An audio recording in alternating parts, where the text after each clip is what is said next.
Are we going to have a meeting by the two of us, by the looks of things? Hi, Charlene? Andrew. How are you? Yeah, maybe you and I. Yeah, it'll be good. How are you doing? I'm getting over flu. I had like flu last week and I'm still got a viral cough.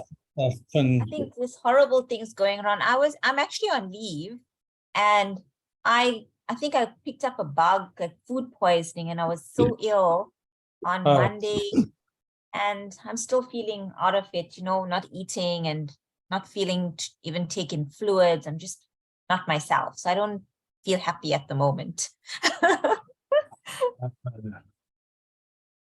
Yeah.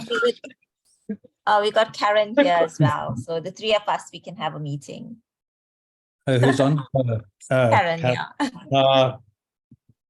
It's the three of us, Karen. You're on mute. I was saying I don't feel like fighting people to be, if this isn't going to work, then we must drop it. But I'm sure more people will join on. Yeah, but I guess even if Andrew is here, Andrew might be able to just give me some. My case is not a severely difficult case. I just need guidance to make the right decision for her. So it helps that Andrew, who is very experienced, is on. Yes. Andrew, the truth is, it's you we accessing here. Andrew's doing a case on GBH, which I think I would really like to hear because that's a subject I think you can't. Oh my God! You don't want to know. It's David's patient. He doesn't know I'm presenting it, but yes, it's no. The other thing is, Karen, I put on a list of names for you on the group. Did you see that? Thank you so much. Yeah, but I don't think there's there's good pickings for you there, unfortunately, because three of them are supernumeraries and I think have returned to their country.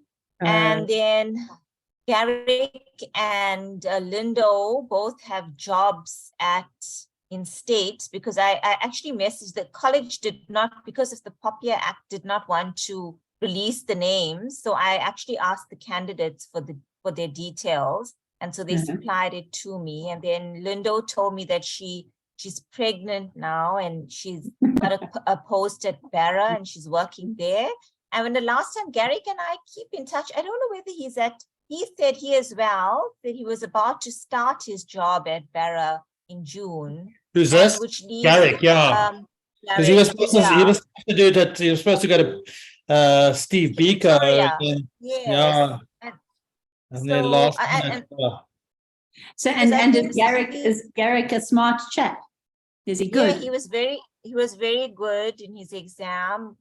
Even Lindo did exceptionally well. I was really impressed with her in the exam. Really? Very smart lady, yes. But unfortunately, the rest of them are all in Shiny's still got a year to finish, so she's not finished yet with hers. Perhaps you can check with her anyway. She'd be willing to join you when her time's up, because I don't know if there'll be a job for her at Barra. We also need people, actually. Andrew, my turn next. And then we are busy setting the next exam, and I don't think there are many candidates. So we'll see. We'll keep you updated though, Karen. But thank you. I really do feel for you. I know how hard it is. Yeah. But we'll keep that's you. really helpful. Thank you for the efforts. Okay, sure. All right. I think but I'm going to just chat to Garrick anyway, just to get to know him. So if he's just starting in state, I'm sure he probably doesn't want to move, but good to know. Yeah. And Linda, I mean, I met her once, but I don't really know her at all. So see, but I think she's very established at Barra, she said. But that's and now with the baby as well, her baby is still to come, so that also takes some time, adjustment, so it may not be the best time to transition into private practice as well, Yeah, it's so much easier being on maternity leave in state. Yeah, that's true, because you really don't want to at least in private practice at that point. Yeah. let's give people another 2-3 minutes. And then if you don't mind, just for the elite few, would really appreciate your presentation. So it would be great. Hello, Yeah, Honest. actually, so so I said to you, Justin, he tried to do me about a case last night. Sure. Wow. Like, I'm going, there's still some work to do, but sure. Oh my goodness me. Amazing.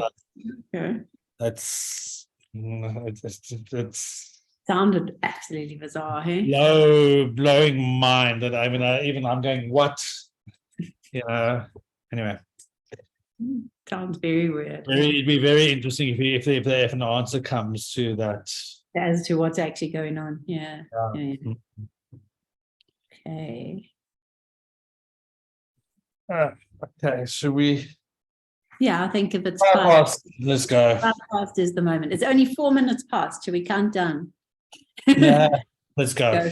Go for it, Charlotte. Thanks very much. Okay. Hey, good afternoon, everybody. I'm sorry, my case, I worked on it from home. I didn't want to let Karen down. I'm on leave, actually. So Farah sent me the notes and I worked on it. So yeah, it's just a few slides. It's not an extensively complicated case, but I just needed some guidance that I do the right thing for this patient. Let me just move my slides. What am I doing here? Okay, so my case is of a 29-year-old Indian female. She was referred to King Edward Hospital from Mahatma Gandhi, which is one of our, it's now more of a sort of a district hospital, in July 2022. And the bone marrow was done there at Mahatma Gandhi, which confirmed a CML. And her presenting signs were just of hyperviscosity, mild dizziness.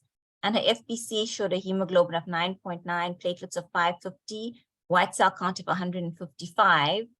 And her chromosome analysis showed this picture of 46XX with the 922. And her PCR was a P220 with an IS of 78.4% at the time. I unfortunately do not have her clinical findings, her spleen size, etc. at the time. Her past medical and surgical history were insignificant, and her social history is that she's married. She's a stay-at-home mom with 3 children and 3 siblings of the same parentage. Why am I not moving now? Okay, so some of her results, so essentially her biochemistry was normal. She has iron deficiency, folate deficiency, slightly low folic acid. Her viral screens were HIV, Hep B, Hep C was negative. Hep B surface antigen was equivocal, but the core and the E were negative. And CMV, IgG, and IgM were both negative. EBV, IgG positive, and IgM negative. So in July of last year, she was commenced on imatinib 400 milligrams. But by October, however, her PCR was still 21.2%. And they persisted with the imatinib. And then in January this year, noted that her PCR was showing an upward trend, and mutation analysis was done, but no detectable mutations were noted. And then the patient was commenced on nilotinib. A month later, PCR went down slightly to 33.09%. But in May, she presented with cervical lymph nodes and noted that her platelet count had dropped. They repeated a PCR at that time, and her IS was 27.5%. And blasts were noted on her smear, and so a bone marrow aspirate trephine was done. So this is just a summary. The bone marrow showed a more than 20% blast, and a FISH was done for translocation 119, which was negative, and the flow cytometry had this picture, 64.4% cells, which displayed these B lineage markers, and yeah, so, and at that point, the chromosome analysis failed to grow. So some of her other investigations then showed the Hamuga function, her ejection fraction was normal, ultrasound abdomen was normal, and this was her gynae ultrasound, which just showed that she had this IUCD in place and some endometrial thickening. But there was nothing else really significant on her clinical finding. So we induced her with her, we did HLA typing on her 3 siblings, and we commenced on the UK MRC ALL protocol. She was pretty okay throughout the admission. She developed drip site sepsis, had 1 hypotensive episode, but really unremarkable. She had been given 1 intrathecal chemotherapy during a time where her platelets were safe enough to give her an intrathecal, and the CSF was clear. And then a bone marrow aspirin trephine was done post the first phase of induction, at which point we had gotten back the typing on her siblings, and one of her brothers was a 10 out of 10 match. And her bone marrow showed her to be in morphological remission. Her PCR, unfortunately, which is our turnaround time, is really poor. It's been over a month and we've not gotten back that. But the flow cytometry showed no minimal residual disease. So she's currently admitted for phase 2 of the induction protocol, and we want to plan towards her transplant. So the questions I have is that she's an ALL now, CML with ALL blast transformation. So which is the best regimen? Would fludarabine TBI be enough, or should we go with BuMal flu? And then the place of the TKI before and after transplant, nilotinib is on the EML, whereas dasatinib is not, but, my preference would be dasatinib. And then obviously her CMV serostatus. We have not done her brother's viral testing yet, just due to the sheer costs. I thought that we would just keep it closer to the time of it's it costs about 10,000 Rand for the entire screening for the sibling. So the timing of that would, we need to coincide it closer to the time, maybe it has to be within a month. And we've actually repeating her, it's been a year since we repeated her CMV. So we're going to repeat that as well. So basically, it is a simple case, but I just needed some guidance. Thank you. Thanks, Charlene. I think they're really good comments and questions, especially for all of us who are doing. Can I just ask, what's the UK MRC ALL protocol, just roughly? It's pretty much, it includes in the first, it sort of incorporates some of the pediatric regimen into it, in that there's a high dose of LASPA in the first phase. But pretty much it's a combination, like any other of those induction protocols, with the combination of anthracyclines in the beginning with vincristine and cytarabine, intrathecals drawn into it, with high doses of prednisone for the entire month. And then the phase 2 is pretty much, it has, again, some, it has thiaguanine, and I think it's thiaguanine, or is it mercaptopurine? Sorry, I forget what it is, but, a little burst of chemotherapy continuously over the next 4 weeks. But it's things like cyclophosphamide and, again, cytarabine, etoposide, that kind of thing. Okay, so Andrew, accepting flag IDA, her cynical views, aren't they all the bloody same? I mean, they're just variations on a theme. More methotrexate, cytosol, LASPA, Vinc, cyclo, Hadrid. I mean, just varying. Yeah. I mean, just my cynical viewpoint in ALL protocols. I mean, you've got to get intensity. Okay, but let's back to Charlene's question. So, second question, Charlene, why not ponatinib? I mean, I see his cells on. I mean, look, ponatinib we can get on a patient access program for free. Yeah, no, we could obviously. Okay, yeah. So I mean, absolutely. I mean, got ALL, so likely Philadelphia positive ALL.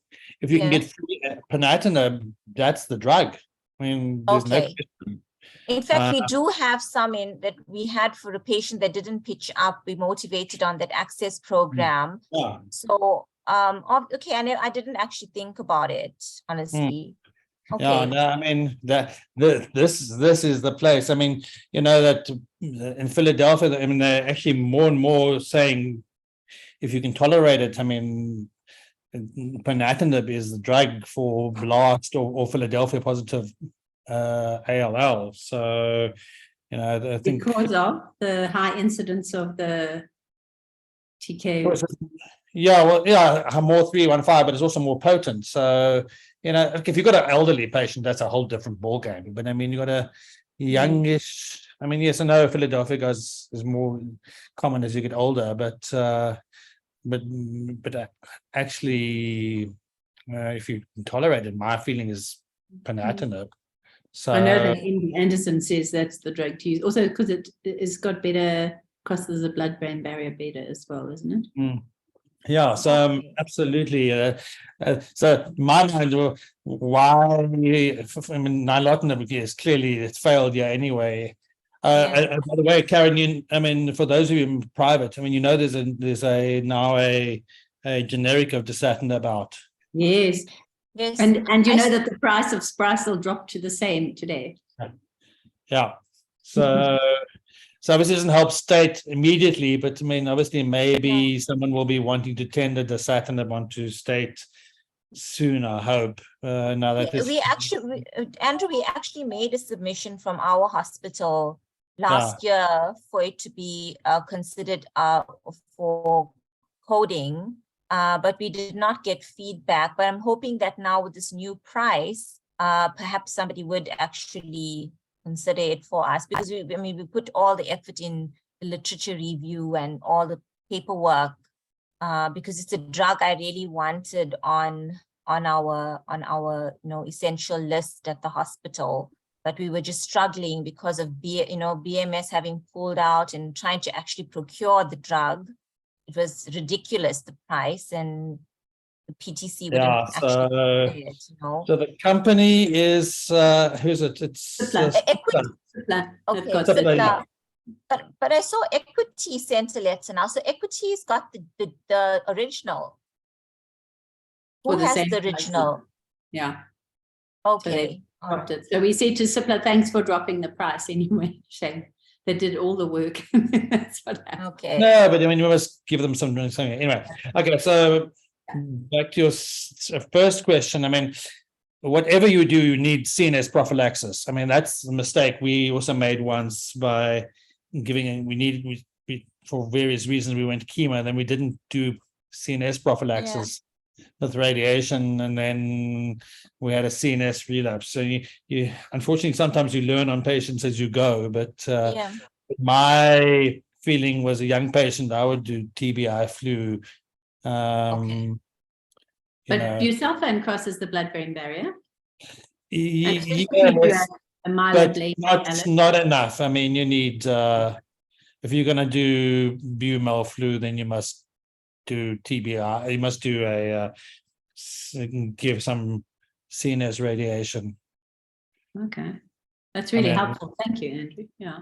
I mean, we did one patient where we didn't, and because we were doing haplos and we weren't keen on full dose TBIs and haplos at that stage, and then because it was haplo, so it's a very different situation. But I mean, it's actually we ended up with CNS isolated CNS relapse, which is like just. And if you were using ponatinib, you would probably avoid that anyway. Yeah, probably, yeah.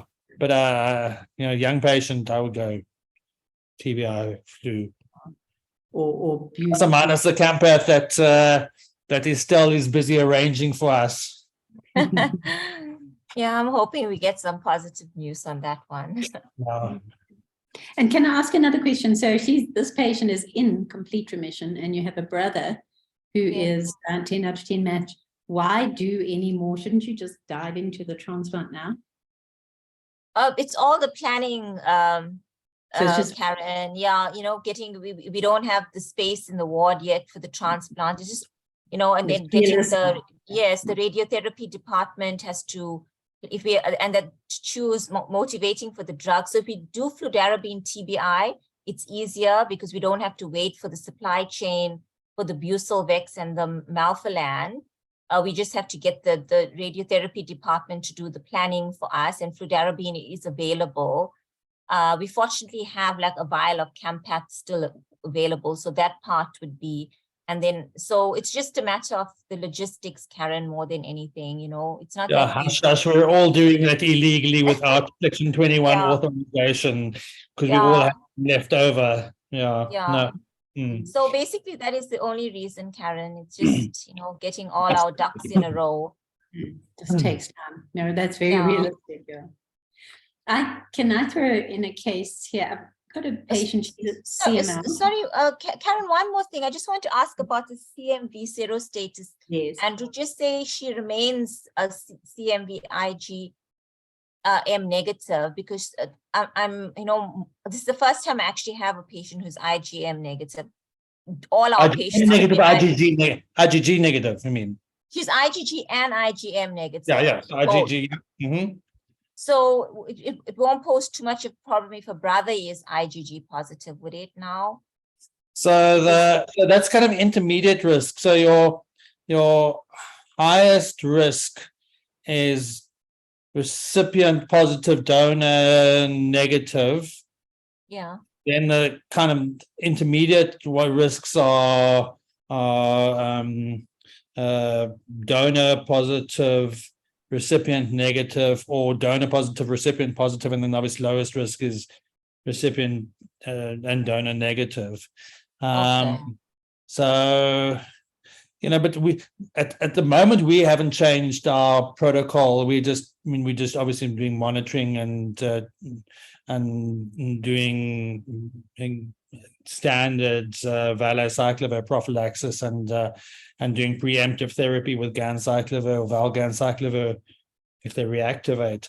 Obviously, all of this might change. I mean, it's not going to be in state anytime soon, but we're going to have the hard money discussions about letemavir. Yeah. When we get a price for that, because that's a whole different ball game. I mean, I don't know if anyone. Amazingly, they use standardly overseas for prolonged periods. Amazing. The discussion was not whether to use it, but how long to use it. Yes, I mean, look, I don't know if David's David's actually got a very nice talk. I don't know if he's done it on any forum. But I mean, there's survival data for letemavir. I mean, I'm going to just, I'm not showing it, but I'm going to reference it in my talk, but there's actually survival data for letemavir. And, but the problem with it is it kind of resets the clock. So it's a very expensive, one is very expensive, it's going to be very expensive. We don't know what its cost is yet, but it's going to be not cheap.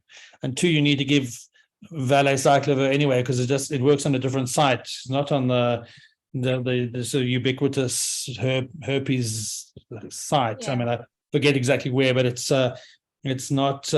You still have to prevent zoster and stuff. So, and there is, when you stop it, there is always a blip up. So whether you stop it at 8 weeks, 12 weeks, 16 weeks, there's always a blip. But hopefully by that time your patient's better and not as ill. And so this is an unfortunate thing. There are a whole lot of nice things coming, but they add to the cost of transplant considerably, which then you start juggling like we do. Yeah. Can I ask about the CMV story? So do you all routinely use valganciclovir prophylaxis, or do you look at the valacyclovir? We use valacyclovir. The valacyclovir only so then we monitor the PCRs once they engraft. We do weekly CMV PCR, and then dependent on that, we higher risk patient, one who's like maybe positive and the donor negative, would you still not use valganciclovir prophylaxis, or would you up to No, we've just been using valacyclovir, Karen, because it causes valganciclovir causes cytopenias as well. So trying to balance that as well can be a problem. it's only when the patients do actually become CMV reactivated do we start either Ganciclovir or Ganciclovir, whichever is available in our pharmacy at the time, because obviously the supplies are erratic. We are fortunate that Ganciclovir is not much of a problem at our hospital because it's the renal transplant surgeons that need it. So we often have access to it.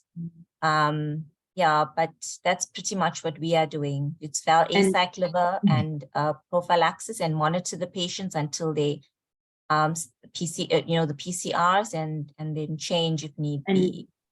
And you, Andrew, do you ever? Ditto. Yeah, cool. Thank you. No primary it's just too difficult and expensive, but too difficult to manage with everything else. But thank you so much, Andrew. Letemavir would be we may need to do a CMV thing once Letemavir gets registered and get the input, but on this forum. But yeah, okay. Should I do my? Thanks so much, Andrew. That really did help. I'll stop sharing.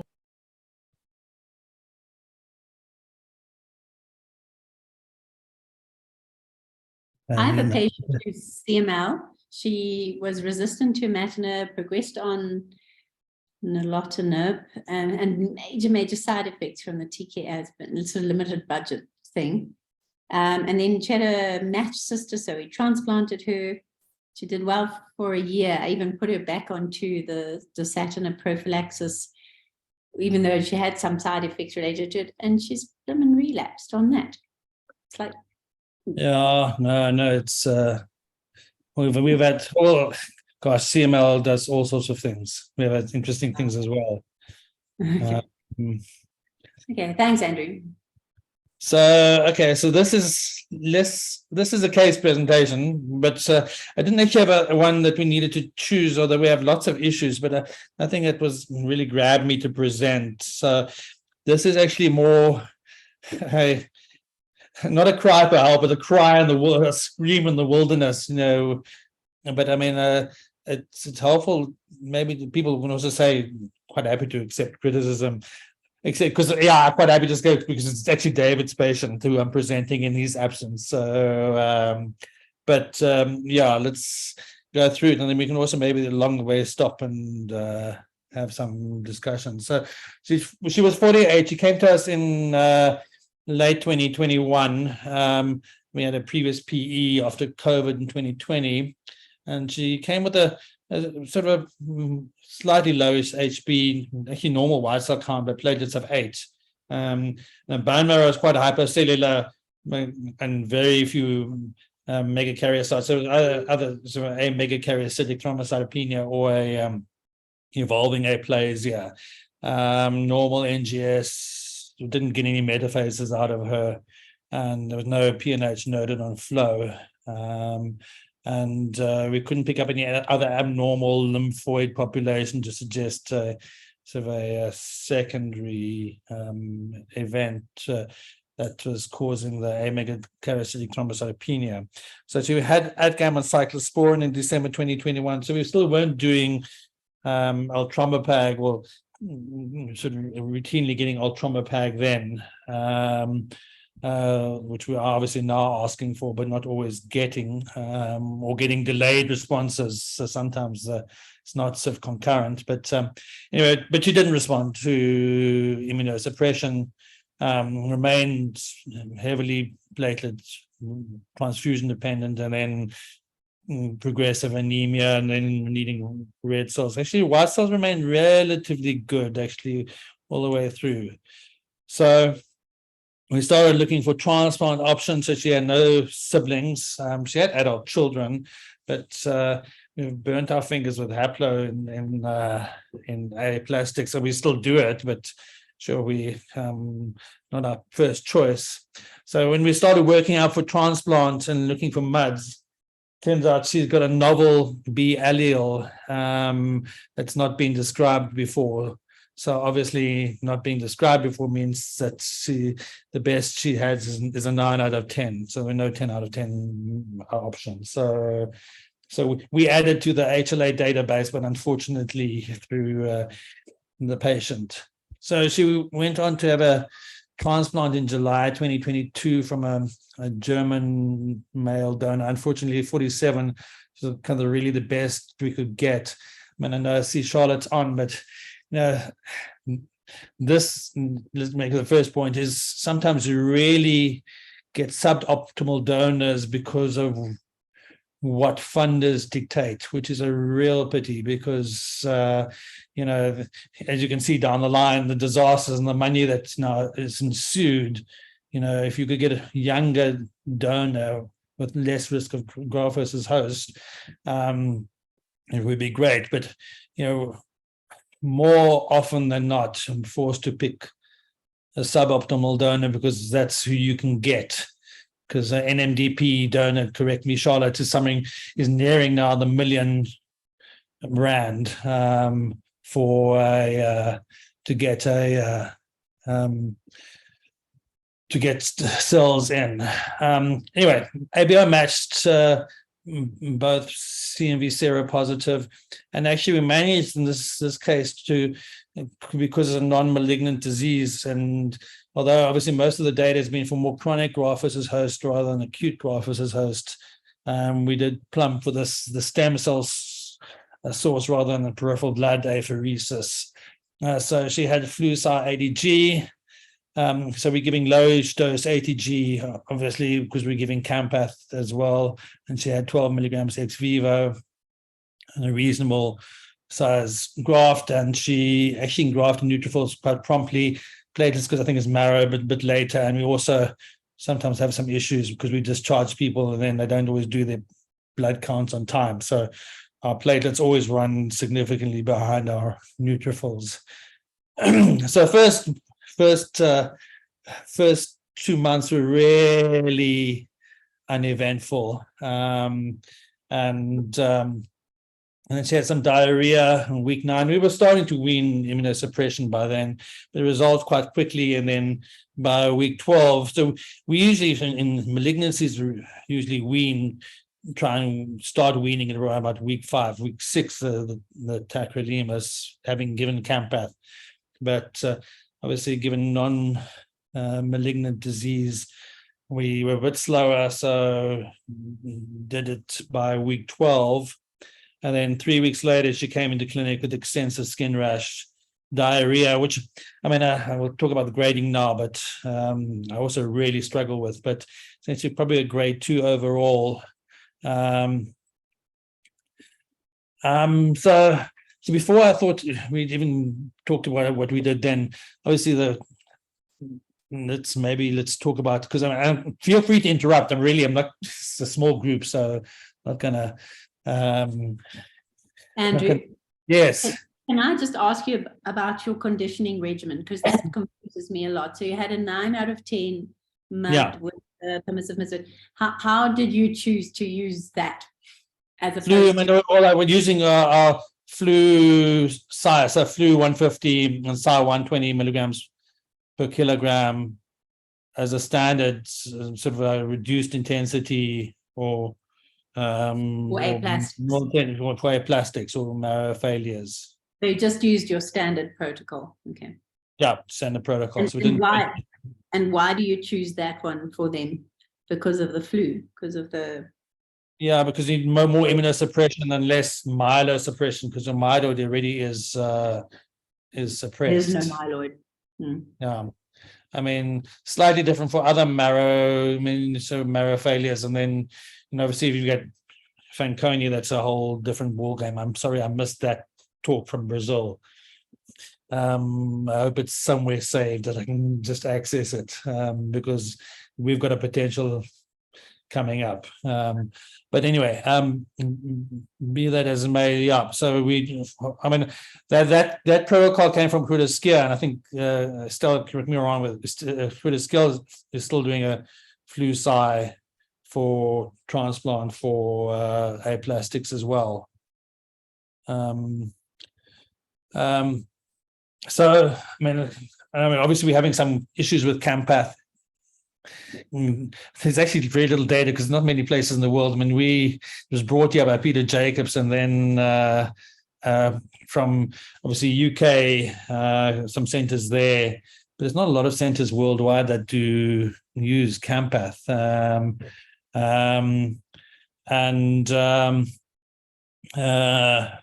And obviously our availability and cost. So if we're going to use the 12 milligram or 14 milligram, whatever it is, Lemtrada, which is 115,000 Rand. So again, that's yet another cost if we're going to carry on with Campath ex vivo, if we can't sort this availability out. So there already we're adding a significant chunk of money to the cost. So what about PTSI? So this was Progress 3 that was presented at ASH last year. I'm sure you saw it as well, Karen, because it was it was either plenary presidential, I can't remember which one. I think it was a plenary session. But obviously, this is primarily a US trial, so because the Clinical Trials Network is predominantly based in the US.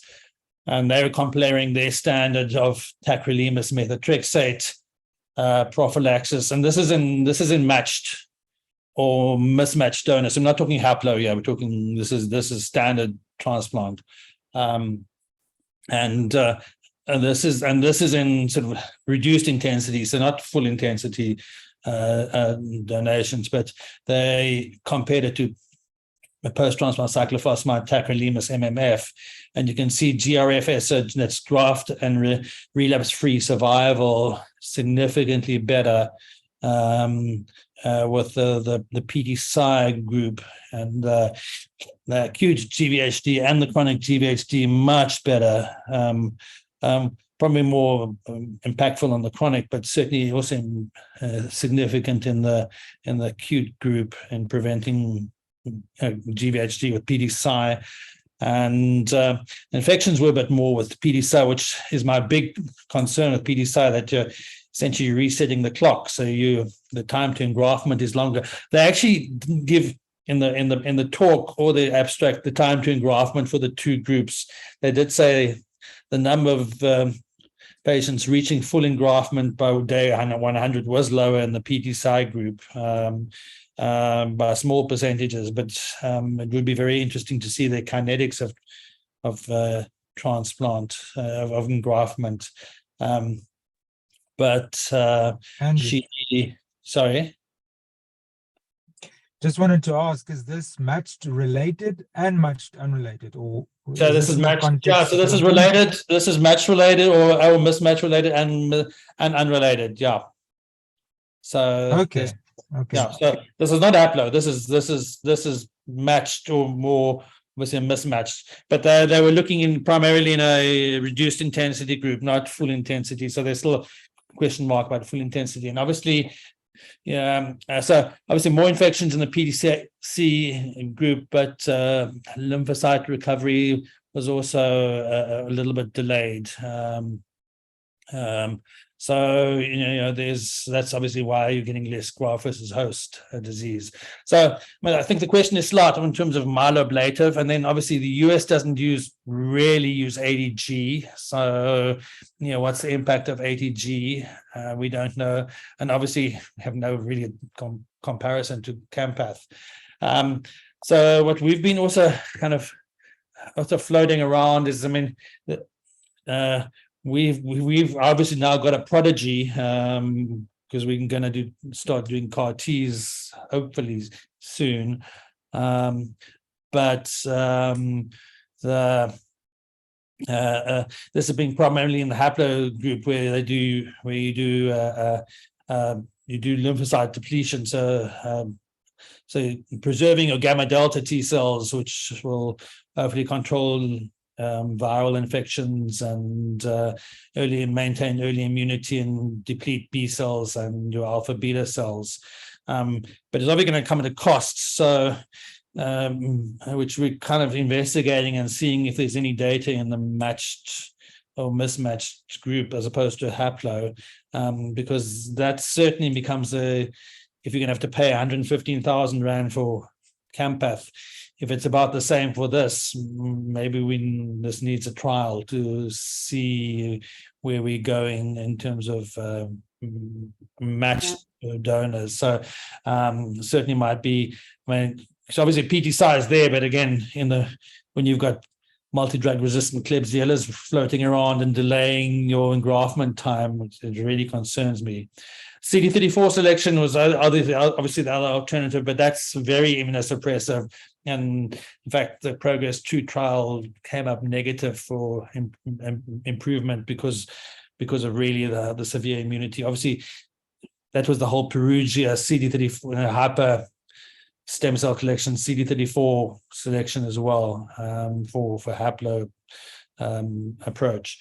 And then ATG, I mean, I'm not going to go, I haven't done that. I'll talk on this. I threw this together at the last minute, but obviously we are still doing for our MUDs. We have been doing rabbit ATG, and we prefer grapholone over thymoglobulin because our experience, thymoglobulin caused an awful lot of viral reactivations. And then a lot of our GVHD is DLI related. So, but obviously you can't always get away from DLI. So just kind of facetiously put that there. And then I just, because we know CMV can also initiate GVHD, not just the other way around, where we cause CMV increase with more immunosuppression for GVHD, but it's also the other way around, that CMV itself can cause GVHD. So that's a whole I thought I threw that in as also sort of like a left field strategy. But again, we don't know the cost of letermovir. So, okay, GVHD grading. So this is actually where I struggle. I mean, I think when we report to EBMT, this is probably the shakiest of all of our data is classification of GVHD. Skin's easy. I mean, you can kind of eyeball in 25% and 50% and there's sort of more than that.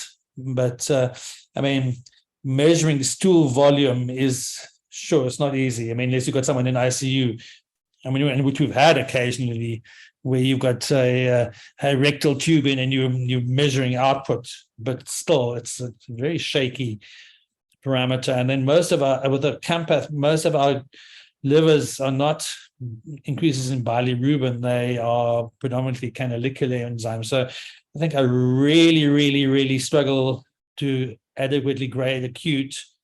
And then obviously chronic is a whole different ballgame. That's the longer term, even more difficult, in my opinion, to grade. So I don't know if anyone else struggles with graft versus host grading, but I mean, our unit certainly does. I mean, as I said, it's probably the least reproducible of all the data that we send off to the EBMT. Anyway, so and this lady, it's bad and very bad. yes, yeah. So anyway, she restarted prednisone, topical steroids, reinitiated tacrolimus. So she said it was very, yeah. Just would you mind just flipping back to what you were originally using on her? So it was. So she had tacro. So she would have had our standard is cyclosporin while in hospital because it's easy to get hold of the IV, but then we flipped to tacro single agent. So they've had Campath and then tacro single agent. You didn't upgrade it at all, although she was a 9 out of 10. No, okay. No, we didn't. So that's possibly a sort of a learning thing. Should we have done that? I mean, retrospectroscope is always difficult, but all these things will come with. Just a quick question also about that, and that's not about the GVHD really, because that's a different reason, but we typically would continue tacro or cyclo until at least month 9 and up to a year. Yeah, so it's also maybe where we also were a bit eager to come off, so yeah. I don't really think that caused the GVHD. I mean, the GVHD is not the point. That's not the reason why we do it. We give it because it's in plastic. That's the only reason we do it. So in aplastics, you extend the sacroilimus or something. Not Yeah, in you other- continue up to a year. Up to a year, which is at least 9. That's how I've been taught. So do what. And what would they you tell do me for to do. just for, like for an AML? You do 6 weeks, or I mean, As you know, as quickly as possible. You know, if typically, I think most of us do 12 weeks. Most of us, for all other indications. I think, as Andrew says, and if we have a high risk AML, we would be, and there's no GVHD, we would do it faster. Does it anyway help? I doubt it. So Yeah. don't know what the others do, but you know, you often plastics stop. prolonged. Okay. Yeah, you will. If there's no GVHD, you may stop quicker. But does it really change the relapse risk? I doubt it. Yeah, I'm not certain with. I mean, I would do it for GVHD. I wouldn't do it for a plastic or graft rejection. But I don't know. There's some we could look at that. Okay, so anyway, went back on, but her diarrhea volumes worsened, added Entecord. She had basiliximab, which is the interleukin-2 receptor, the CD25 monoclonal antibody, 4 doses in December 2022. We What was the transited. time gap? What was the time gap between? So she came in at November, sort of a mid-November. And then within sort of like, so this is also the issue that, you know, it takes a while. You decide you need to do something, and then this is obviously in private, it's a different state. I mean, the state you might not have the drug, but private you might, but you want to start it, but then you now asking someone for authorization, and many of these GVHD therapies, because transplant's relatively uncommon, and so is, and actually, so thank goodness, is severe GVHD. So we're not asking left, right, and center, and then and then it slogs its way through the medical aid despite your best efforts to try and get someone to take note. So that's very key, isn't it? You need to get on with it if you. No, the whole thing with GVHD is adequate, jumping, changing quickly, which is a very I mean, it's a major problem in terms of in private, trying to get, you know, and then you're asking for things that can cost quite a considerable amount of money, and then you starting to fund them themselves, hoping that you're going to get the retrospective authorization that you can claim the money back. So we translated MMF, but I think that was a mistake. I don't think it's got much place here. Again, and right, sorry, did you put him back on tacrolimus or not? Yeah, no, she was back on tacro. Yeah, she was on tacro steroids, and the steroids were bouncing around, you know, depending on how bad the GIT, and she was in and out of hospital. We did get in and then out, and then she'd flare and come back in again. Some of the admissions were for infections, which we'll talk about just now. So eventually it's got to Ruxo late February. So maybe we were wrong and should have targeted Ruxo first. But now that, you know, obviously people are much more aware, but you know, this is like, yeah. So I just wanted to ask, so the Entecord, what sort of dose do you guys use? Do you use the 2 or 3 milligram TDS? 3 milligram TDS, yeah. Sometimes even starting off at 9 TDS if we're worried, and then you start pulling down kind of standard maintenance 3 TDS. So for those, the basiliximab is what's the steroid? It's a non-absorbable. I'm just trying to think of the. Budesonide. Yes, budesonide. Thank you. Budesonide. And So- at EBMT, And what about the Entecord is like topical steroid is like for very mild, like you use topical steroid for skin. This is topical steroid for gut. So they kind of said it's not really much value when you've really got a problem. But I think it's helpful to try and get it in and keep it in. You know, so it's not like we don't do topical steroids even when you're treating systemically. I mean, we're doing, so what you're trying to do is keep it there and then bring down with your systemic therapy, and then hold it with your less intensive topical in inverted commas. So And yeah, the basilic. Sorry, I just wanted to ask the basiliximab. Do you guys give it weekly or every second week? weekly times 4. So I know there are various dosing schedules. There's like twice a week to start off with, and sometimes 8 doses. I think you guys have got a different schedule from us. But it's Yeah, so our schedule, I think if this patient were our patient, we probably would have done the prednisone, the tacro, intercord, basiliximab, and then put on Jacobi as well. But obviously the auth is an issue. So you know what would be nice if you can create like a almost like a package, GVHD package for the funders. And maybe in that package, you must put all these different MMFs, Jacovis, etc., basiliximabs in it, and kind of like have the auth up front, because I think you need these drugs quite quickly, It's just something to think about. That's a very good maybe idea. it's, I mean, it certainly is. It's on the other hand, I mean, it'll save you running around later. So anyway, You still use basiliximab with access to Ruxo. I kind of thought it had. I would not. I would definitely do ruxolitinib before first, basiliximab. no, I mean, absolutely not. I think now we're kind of realizing we do the other way around. I think it's still something to hold in reserve, but if we need, but sometimes, interestingly, we have Basi lying around. Ruxo disappears fast because there's so many other indications for Ruxo that you've got someone who comes in and has missed an auth for their myelofibrosis, and you can't stop, and then you steal some Ruxo that's lying around. So Ruxo actually in our what we call our Mother Hubbard cupboard is not commonly found. So then you need the auth.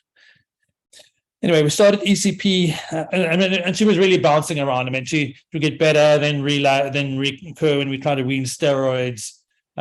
So sort of up and down. Started ECP in April 2023. So we're having some problems with ECP. I mean, I know we're one of the few people that can do it, but we're having some issues at the moment accessing the 8-methoxysorolin, because it was previously registered as a device, and now they've changed it to a drug, which means Section 21. It means a whole different ball game of getting it into the country. So we're still slogging through equity and trying to get that all sorted. So we're a little short of 8 MOP at the moment. And ECP, we've actually had some really spectacular responses. In fact, got one guy who had bronchiolitis obliterans and sitting at SATs of 85% and sensory respiratory cripple, and got him onto ECP, and now he sits with SATs of 94, 95%. Not 100% normal, but he's essentially much better when other things had failed. So I think it's a very useful therapy to have. But be that as made, she really sort of just flared up and down GVHD. Somewhere along the line, we changed the calcineurin inhibitor to sirolimus, and then obviously as these severe GVHDs go, she's had multitude of infections, sensitive E. coli, drug resistant, so not MDS, MDR, Klebs pneumonias, Candida auris, CMV reactivation. In the midst of all this, a second PE, and then possible sort of macrophage activation syndrome in May 2023. The ferritin wasn't that high, 10,000, but triglycerides were elevated. So interestingly, we had some anakinra lying around, which is sort of one of the, didn't really feel she was good enough with etoposide. So, but really that did nothing. And well, we're kind of now into the end game. Progressive proteinuria and decreasing renal function, and now intubated, and secondary graft failure. So essentially, I mean, that's what she's had. And then on the right hand side, I put drugs that we can give, but we haven't given. So a lot of the ones on the right hand side are a lot more for chronic GVHD. The ROC2 inhibitor, which is Sanofi's drug, was more for chronic. Ibrutinib really more for chronic, and imatinib for sort of chronic skin. I haven't used a TNF alpha blocker for a very long time. I think the last time I used it was in Cape Town. There's some good data for etanercept up front in prevention, actually, but interestingly enough, and then ATG I've given once or twice, but the viruses just explode. So I think, and I don't think there's an answer to severe GVH. It's a disaster, and especially in a non-malignant patient. It's so there's more. Quite happy to accept criticism, but a more cry of pain and like we're going to lose this lady. Because we lost her. Can I just ask you about that ATG thing? So you use rabbit in preference to horse if you're using ATG? Yeah, so horse is for aplastics. Rabbit doesn't work, but vice versa. The horse is much more GVHD. I haven't actually seen the study, but I've heard people refer to the studies in terms of. I looked for that, and I've never seen that, but I know you guys do. I was on a meeting about a month or so, 2 months ago, when because that, but obviously the ACGAM story that that. Not saying anything that state had access to AdGam was private didn't. It's kind of complete reversal, but hopefully sorted now. But I was in a meeting where there was someone from the UAE who was referring to this trials, but where they did horse for GVHD prophylaxis and really is inferior. Okay. So, horses for quarters, let's put it that way. I mean, and so horse for aplastic and rabbit for transplant, whether it's organ or bone marrow or stem cell. But they do use AdGam or horse for transplants. I mean, if you go to those like EBMT and that, they do. They don't when they present their stuff. I don't know. I mean, do they say ATG? They don't say. And so AdGam. You have to make sure that you're knowing that, which one they're talking about. Okay. And then just a question. So, like early, you need to catch these things early and throw everything at them. So I think that Justin's comment about maybe getting a blanket off early is probably really important. Yeah. And then the problem is that you kind of go to people saying we want this preventatively, but there's no, and then so it would take a meeting with them, not just sending their own motivation. I think discovery is probably more easy to deal with, and maybe med scheme somehow, but and that prolonged immunosuppression for aplastics. Only aplastics, not lymphoid leukes as well. In the beginning, like what Estelle was talking about. No, I wouldn't do. I would. Aplastics like that, and that is just something that, if you look at what's his name, there was which Basigolupo. What's the big high priest of aplastic anemia, the Italian guy? If you look at his article in Blood, How I Treat Aplastic Anemia, or something like that, of a few years back, he would be mentioning that. So you can check that. Yeah. Basigolupo was his name. Because we've had, I had a horrible matched sibling donor aplastic who went with GVHD, like awful of the gut. You didn't have to guess that there was more than 3 liters a day, never mind 1.5. And one learns hearing from you guys that we should have probably carried on with our immunosuppression much longer with him. As I said, I don't really think, Karen, that it's for that, and it's really for preventing graft failure that you continue so long. So it's don't ask me the science of it. go read what Basigolupo says. It's just what we did in the centers I worked. I'm not saying there cannot be a different opinion, but that's what I was taught and what we do at Groote Schuur. And then with all the new data about Ruxo, it kind of becomes your go-to for once you've done the steroids and the tacrolimus, then you're not winning. But are there specific, and of all those things you've said, Andrew, basiliximab for gut and ECP for skin, and is it like that? I mean, are there are, but I still think, you know, we should be going Ruxo next for everything. So, yeah. Yeah, the thing is, Andrew, that but you're quite right that sometimes the Simulect or the basiliximab is available quite quickly. So I think that's why we always revert to that quickly first, and then while we wait for the auth of the Jacavi. But I think that we should do this blanket auth, you know, just have a motivational or apply for it up front in a way. And then if the drugs that we don't use, just, you know, that we won't claim them, so the medical aid won't pay for them. But if we do use it, then it's there. I don't know. And I also think the Valgan cyclover should be accessible quite quickly, you know, because often we see a pending reactivation happening in front of our eyes, and then we have to wait for the Valhet or the, you know, the Valsite, which is irritating. And then that patient could have prevented a hospital admission, you know. Sure, that's bad. Karen, do you want me to, I see we have more people on, just to give a summary of what our discussion on my case was, for the benefit of everybody. Do you want me just to? Okay. Thank you. Just to say thank you, Andrew. You know, for you, that's probably old hat, but it just, one keeps needing to hear these and discuss these things, because we shouldn't be learning on the patients, but our numbers are small. So the more you hear and the more cases you hear, the more you have some understanding.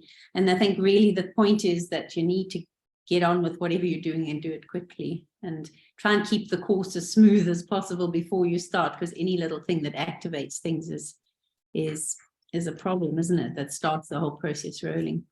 Yeah, thanks, Charlene. Please do just give us. So for those who've just joined, Charlene's just going to give you a bit of a background. We were discussing her case with CML. So I won't go through the entire thing. I've got a 29-year-old female.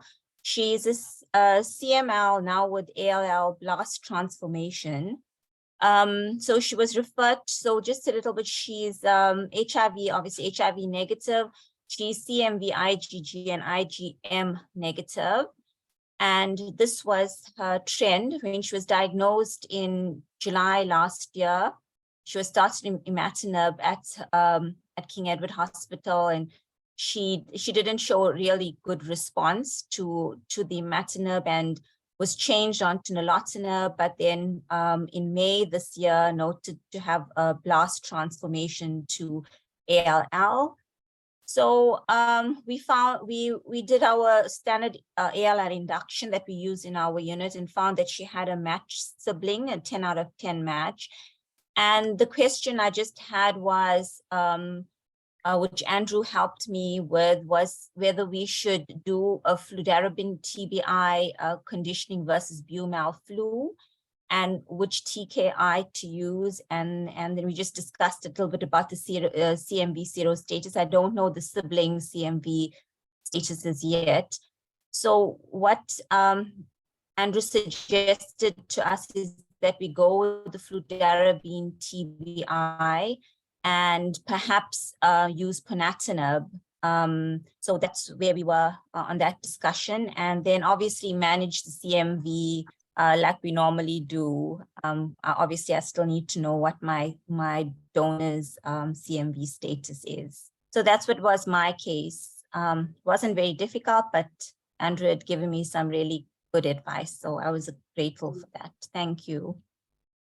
So a big thank you to Andrew and Andrew, thank you for your expertise, which you share so generously with us all the time. We phone and we get great answers, and we really do appreciate you. Justin as well. And Justin, we're waiting for your case in a couple of weeks' time. Yeah. When you work out what's going on. Yeah, I already put an offer on the chat, so he's case, down. It's good. We're gonna do it. It's a very complex case, but we're trying to unravel it or to understand it. Let me put it like that. Oh, super. Thanks, everyone. Okay. Thank you, everybody. Okay, Thanks. that's good. Thanks, Karen and Drew. Thanks. Okay, Bye. bye.